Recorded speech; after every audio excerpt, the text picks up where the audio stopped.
so much more than just a regular holiday. If this had been a regular holiday, I'd just be waking up right about now, or perhaps a little bit later.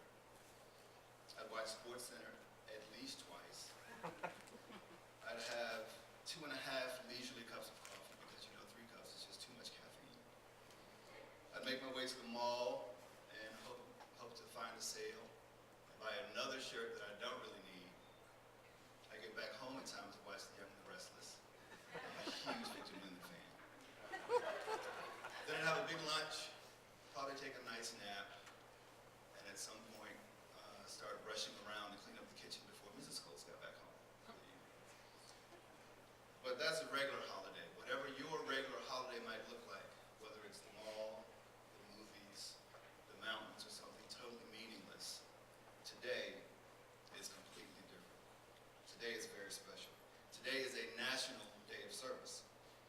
There is no better way to honor the legacy and memory of Dr. King than through service to others.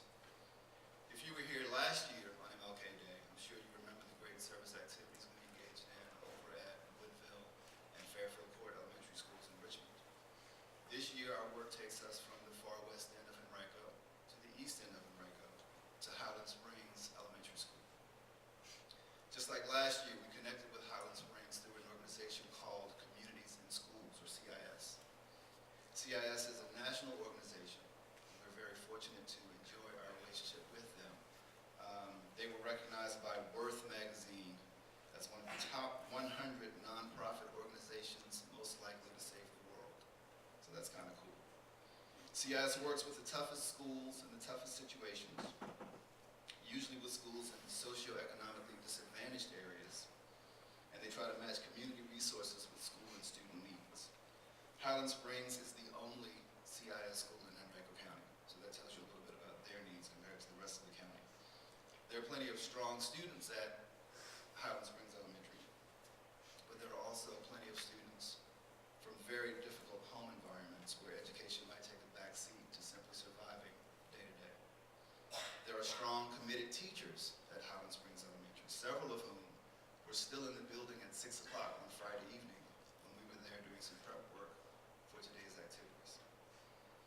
Some of what you'll be doing today will include painting a classroom, remodeling the teacher's lounge, painting and touching up cabinet doors, painting ceiling tiles with book characters, and collecting and sorting books.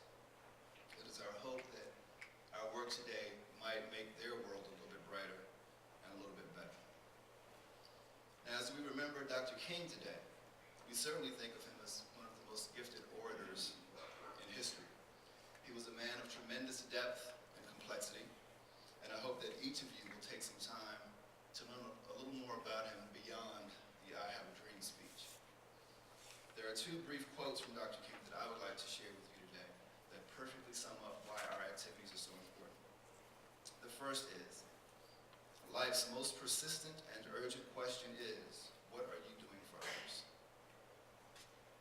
Again, life's most persistent and urgent question is, what are you doing for others? That tells us that Dr. King put service, helping others above all else. That is why today, instead of just being another holiday, is a national day of service. The second quote from Dr. King, and I'll give you a minute to contemplate. We are caught in an inescapable network of mutuality, tied in a single garment of destiny. Let me say that one again. We are caught in an inescapable network of mutuality, tied in a single garment of destiny. I like that one so much that it's the footer to all of my emails. But what does it mean? That our actions, big and small, affect others? Or could it mean that all of us, no matter our apparent differences, have the same desires, goals, and needs? I hope that you'll think about it and decide exactly what it means to you. But I'll sum it up this way. We're all in this together, man, and there's just no getting around it. And that single garment of destiny, today our service will patch a few small holes in that garment, making it a little stronger and perhaps a little bit warmer for all of us. Again, thank you for being here. Thank you for being good stewards, and be proud of what you do today.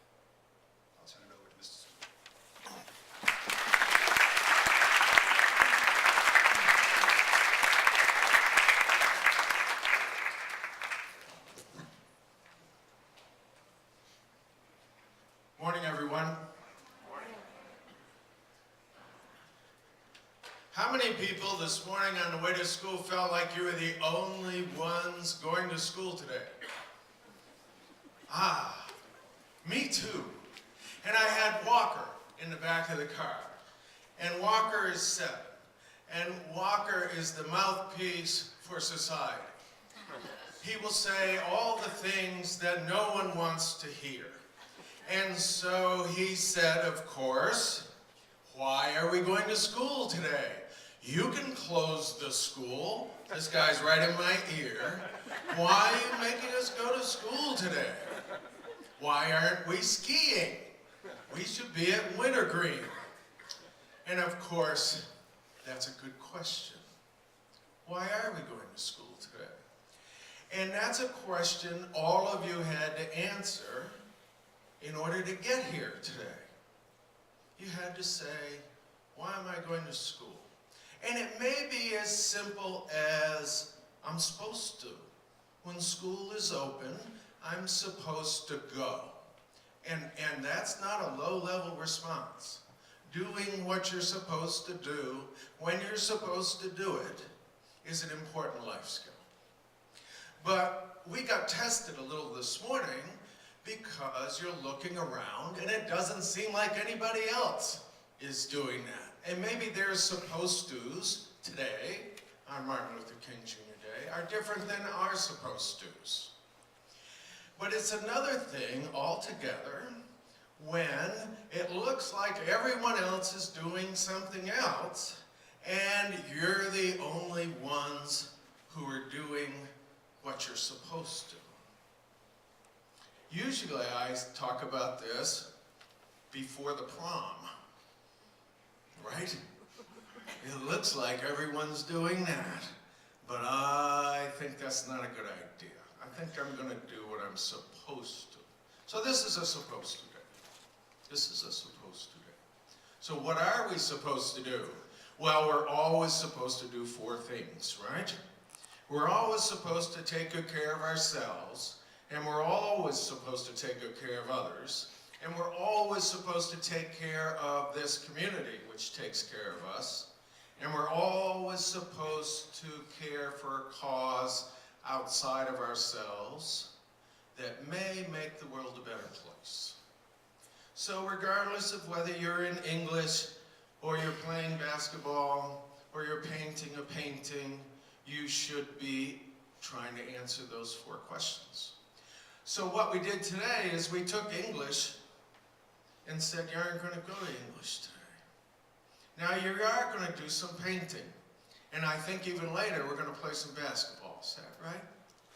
But mostly what we did is we created time. And time may be the most valuable thing we all have. Because we don't know how much time we have, right? It's always a mystery. How much time was I given? Dr. King didn't know how much time he was given. And in fact, he got surprised because he thought he was going to have more time to do what he felt he had to do than he had. Because somebody else chose to not give him more time. And so when I think this is great, we're celebrating the birth of Dr. Martin Luther King.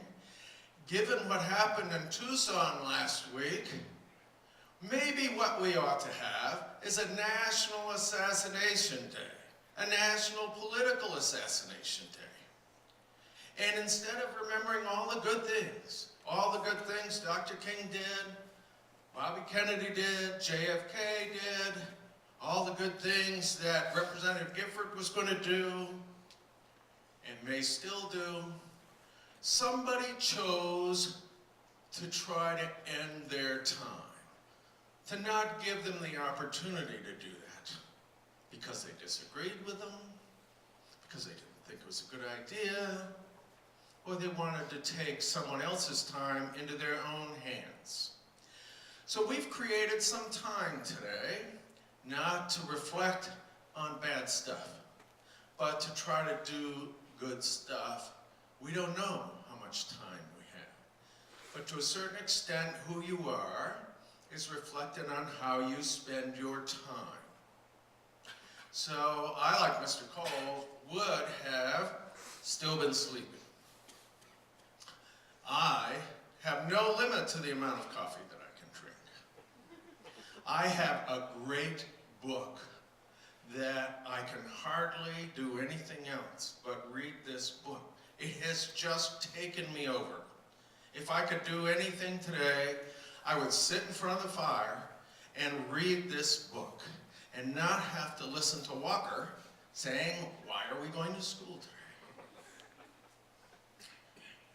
Right after the two quotes, and I didn't know, Mr. Coles, those were your favorite quotes, but right after the second one that he quoted comes this sentence, because the second quote is pretty hard to understand. And right after that quote comes, "I can never be what I ought to be until you are what you ought to be." I can never be what I ought to be until all of you are what you ought to be. The world can't be what it ought to be until we are what we ought to be. So we're going to say to the world today, not only should I go to school, I ought to go to school, but also I ought to care about somebody I may never meet. Do something for someone and they don't know who I am. Take part of my time, and I don't know how much I have, and my life, and give it away, not expecting one thing in return. Because in and of itself, that's enough. That's enough. You're going to give part of yourself to someone else today because that's what we ought to do. So, thank you for making the choice to come to school, to be with each other, to take your time, your life, and give it away to someone else. Thanks very much.